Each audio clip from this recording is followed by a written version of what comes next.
Welcome to trend tech channel. இன்னைக்கு நம்ம இந்த நியூ விசுவலைசர் எப்படி எடிட் பண்ணுறது தான் பார்க்க போகிறோம். இந்த விசுவலைசரோட டவுன்லோட் லிங்க் வந்து நான் டிஸ்கிரிப்ஷனில் கொடுத்துருக்கேன், டவுன்லோட் பண்ணிக்கோங்க. டவுன்லோட் பண்ணதுக்கப்புறம் மேலே ரைட் சைடு பார்த்தீங்கன்னா பாக்ஸாக இருக்கும். அதை கிளிக் பண்ணிட்டு கீழே ஸ்க்ரோல் பண்ணிட்டு தான் லோடு ஃப்ரம் ஃபைல் வரும். அதில் போயிட்டு நீங்கள் டவுன்லோட் பண்ண இந்த விசுவலைசரை செலக்ட் பண்ணுங்கள். நான் டூப்ளிகேட் பண்ணியிருக்கேன். இந்த மாதிரி இமேஜ் எல்லாம் எப்படி கிரியேட் பண்ணுறதுன்னு தெரியலனாலும் அதுக்கான வீடியோ லிங்க் டிஸ்கிரிப்ஷனில் கொடுத்துருக்கேன், செக் பண்ணி பார்த்துக்கங்க. பார்த்தீங்கன்னா செலக்ட் பண்ணால் உங்களுக்கு பார்த்தீங்கன்னா இது மாதிரி தான் இருக்கும். இப்போ இதில் எப்படி வந்து பேக்ரவுண்ட் இமேஜ் அந்த பார்ட்டிகல்ஸ் இதெல்லாம் எப்படி ஆட் பண்ணுறேன்னு சொல்லி தான் பார்க்க போகிறோம். அதுக்கு பென்சில் மார்க்கில் அந்த ஐக்கனை கிளிக் பண்ணுங்கள். கிளிக் பண்ணிட்டு ஃபஸ்ட் இமேஜ் எப்பவுமே பேக்ரவுண்ட் இமேஜை கிளிக் பண்ணுங்கள். கஸ்டம் இமேஜ் கிளிக் பண்ணுங்கள். பிக் இமேஜ் கொடுத்துட்டு பேக்ரவுண்ட் இமேஜ் இதில் செலக்ட் பண்ணிடுங்க.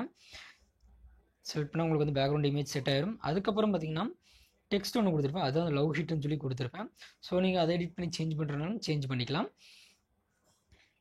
அதுக்கப்புறம் காம்போசிஷன் 1ல் ஒரு இமேஜ் கொடுத்துருப்பேன், அது வந்து பார்டருக்கான இமேஜ், ஃபஸ்ட் இமேஜ்.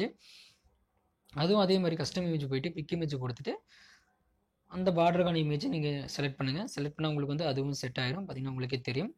அதுக்கப்புறம் பார்த்தீங்கன்னா பார்ட்டிகல்ஸ் இருக்கும், 2 பார்ட்டிகல்ஸ் இருக்கும். அதில் ரெண்டாவதாக இருக்கிற பார்ட்டிகல்ஸை நீங்கள் கிளிக் பண்ணுங்கள். கிளிக் பண்ணிட்டு அப்பியரன்ஸை கிளிக் பண்ணுங்கள். பிக் இமேஜ் கொடுத்துட்டு அந்த ஹார்ட் இமேஜ் இதில் செலக்ட் பண்ணிடுங்க. செலக்ட் பண்ணால் உங்களுக்கு வந்து செட் ஆயிடும்.